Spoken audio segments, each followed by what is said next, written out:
Honey, I'm home.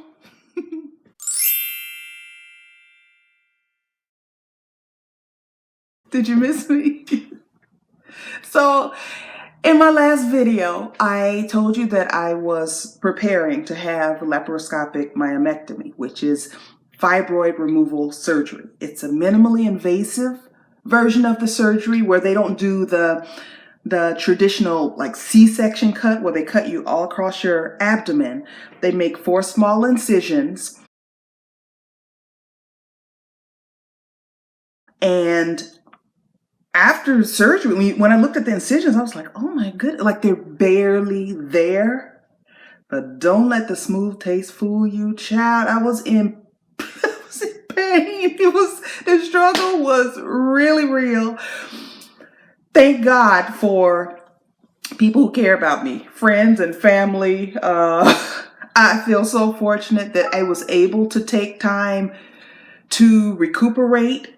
Today, I am 20 days post-op, and this is my first day without any prescription pain medication. And I'm doing a video today because I'm like, I kind of feel like me again, like kind of, I didn't realize how foggy that medication had my head. I was in pain all of 2018. Today is January 2nd, 2019. And I had the surgery on December 13th, 2018. So I was in pain literally all year, 2018. I had to have the surgery. When my doctor told me to clear my schedule for 2 weeks, I took that to mean that at the end of 2 weeks, I could do like most of the stuff that like my normal life. He did tell me it could take up to 3 months to heal completely, but he said, clear your schedule for 2 weeks. And then I went and saw him again at 2 weeks in a day. And he was like, start adding back in normal activities as tolerated. But I just wasn't healing as fast as I thought I should be. I have a lot of well-meaning friends and loved ones, family members that care about me, but it got to the point where I felt like I was being expected to do things, like go places and do things and hang out and, entertain people. And I didn't feel up to it. Honestly, I still don't feel up to it. Like I'm liable to fall asleep in the middle of doing this video. That's just kind of how my life is right now. And it just felt like a lot of pressure. So one day, and my mom can tell you, I don't know what I was mad about that day. I was in pain. I was tired, and I was just evil. Like I was just on one all day long. And I had to turn off everything. Like the phone's going off right now. Texting, calling, I'm sorry. I can't right now. I can't. This is a self-care festival right now. And that's what I had to do. I had to just be patient with myself. Still being patient with myself. I had a few missteps. I went to a friend's place for Christmas. And I had a good time. I was like, oh, I can drive, I had to be careful going over bumps, like holding my abdomen, going over bumps. But I drove, I got there. I wasn't up dancing or anything. I wasn't drinking any alcohol because I was on medication. But I did do a lot of laughing, and I was there for probably 6 hours, which was the longest I had been out of my apartment. I think I've been out of my apartment for maybe 90 minutes at the most. And that was because I had to go to urgent care because I had a mild allergic reaction to the drugs used in the anesthesia, and I had to go get myself together. So I had to go to urgent care, and they gave me prednisone, which helped my lungs and helped me to breathe better. And so I'm like, okay, cool. I can do this on Christmas. I'll be all right. I'm not going to be overdoing it or anything. The next day, like I could barely get out of bed. I was just so over it at that point. That was not quite 2 weeks, but I was just over it. I'm like, okay, I've seen 2 people in 2 weeks now. Like, I've seen my friend who stopped by and she brought me muffins because I wasn't eating, and she knew I would eat muffins. Anything sweet, child, yes, I'm in. But like, I was forgetting to eat just because I'm assuming it's because of the medication. I didn't have an appetite. So it would be like 4 o'clock in the afternoon and I'd be like, wait a minute. I took all this medicine and I've had like 2 crackers today or whatever. So she did that, and she brought me flowers, which was really nice, and just checked on me to see if I needed anything. I had other friends checking on me as well. I'm so appreciative of everybody who reached out to me and said, hey, how you doing? You need anything?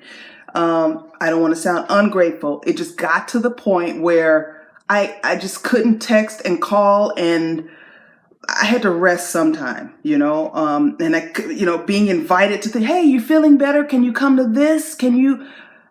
No, I can't. Like, I really just need to take care of myself. So that's what I've been doing for the last almost 3 weeks. Today is my first day off of what did they give me? In the hospital, at first, they gave me Dilaudid. It was an IV drug that took the pain away immediately. Once that wore off, though, I was like, Lord, be an opioid. Jesus, be an opioid. And they gave me oxycodone.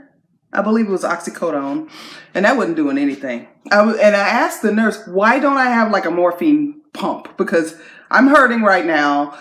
I would fall asleep randomly, wake up in pain, like, because they weren't keeping me on a medication schedule. And I was just like, what the heck is going on? Like, this is why I'm at the hospital. And one of the nurses, everybody was there was very nice. One of the nurses explained to me that she couldn't put me on a morphine drip, because if they put me on the pump, they would have to hold me an additional 24 hours after they took me off. Now, I don't know why that is, but I'm like, okay. And I was only supposed to be there overnight. So I said, okay, well, you got to give me something else because this ain't working. So they gave me, I forgot what they gave me tramadol, extra strength Tylenol, and gabapentin. So tramadol is an opioid. You know what extra strength Tylenol is. They said that enhances the function of the opioid, and the gabapentin was for nerve pain. Now, I don't like to just take a bunch of extraneous medication if I don't need it. So I was like, well, what is this gabapentin stuff? What is that? It's for nerve pain. And I was thinking, I don't feel any nerve pain.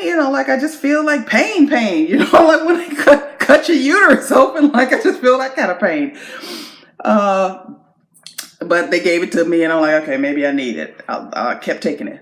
About 5 or 6 days in, by this time I was at home, I fully understood why they gave me that nerve pain stuff. Because when they go in there and they do things, they dig around and cut stuff out and, whatever, those nerves have to reattach themselves, or reroute themselves. And I woke up to like shooting pain across my abdomen. I was going, what is this? What fresh hell is this?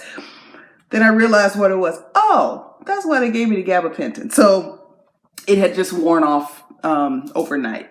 So that I woke up to that every single morning. Every single morning. I didn't wake up to it this morning. This is the first morning that I haven't. But I think it's because I took my last dose of gabapentin later yesterday than I normally would have. And then today I'm like, well, I ain't got no more, so I guess I'm going to be taking the extra strength Tylenol. So I've taken 2 extra strength Tylenols today, and that's it. And I'm doing all right. I'm here, I'm standing, I'm talking to you, I'm smiling, and I'm happy to be on the other side of this. I'm telling you this just so you can see me and know that I'm okay. I'm here to wish you a happy new year. I am looking forward to what this year holds. And I'm telling you this also because fibroids are very, very common amongst women in general, Black women in particular, and women who haven't had babies are in a higher risk category. So Black women, no babies. So like it was kind of inevitable that I would have this, but it is very, very common. The kind of fibroids that I had are called subserosal. They're on the outside of my uterus. So I didn't have a lot of the common issues. I don't want to gross nobody out, but I have some of the common symptoms, and I think that contributed to it taking so long to figure out what was wrong. I think some of it is a lot of times doctors don't listen to Black women. That's what I think. And I think we have to be our own advocates for our health, because we'll get ignored, overlooked. Oh, you're just complaining. Or, oh, you're strong. You can look, I'm in pain, halfway. If you can't fix this, somebody else can fix this. And it got to that point, honestly. It took them 9 months of me going from doctor to doctor to doctor to figure out what this was. And I look back on it and I think that's completely unacceptable. What about women who either can't go to the doctor and hound the doctor or other medical professionals as much as I was able to? What about women who don't have health insurance? What about women who don't have the income, can't get the time off of work? Even like recovering, I am so fortunate that I can't even speak that I had the time to lie down, because that was what I needed to do. If I had to rush back somewhere and, go to work, or like, I guess you do what you have to do. We do what we have to do. I just feel fortunate that I have been able to rest. And in resting, I've had a lot of time to think. I've had a lot of time to think about just, life in general, people in my life, behaviors and people and practices and habits and whatever that serve me well, things that don't, goals, things that I want for myself now, things that I want for other people that I care about. I've had a lot of time to think. And sometimes I have a New Year's resolution, sometimes I don't.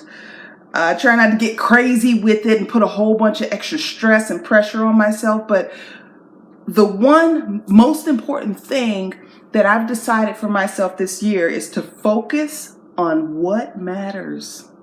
Because I realized that last year I got caught up in some stuff, just stuff that in the larger scheme of things, it doesn't really matter. Outrage at everything. There are a lot of things to be outraged about. A whole lot. Like, make a list. Every day you can have a new list of 10 things to be outraged about. And, and I was probably outraged at about 2 or 3 of them every day. Wait, let me fix this. Okay, that was my low battery warning. And I'd like to not have that happen this year. So, if you want to have different, you got to do different. So I am focusing on what matters this year. I'm going to be more deliberate about my actions, my speech, my habits, my what and who I entertain in my life. One thing I realize is that my home is a very peaceful place unless I invite thoughts and people in that make it something else. So the same thing with my mind. I'm going to be more careful, guard my energy, and focus on what matters. I hope you all have had a wonderful holiday season. I wish you a happy 2019. I look forward to what this year holds for me. I look forward to it holding wonderful things for you. And I'm still standing. Or I should say I'm standing again because I wasn't standing for a while. I was not. Okay, I will talk to you soon. Be well. All right, bye.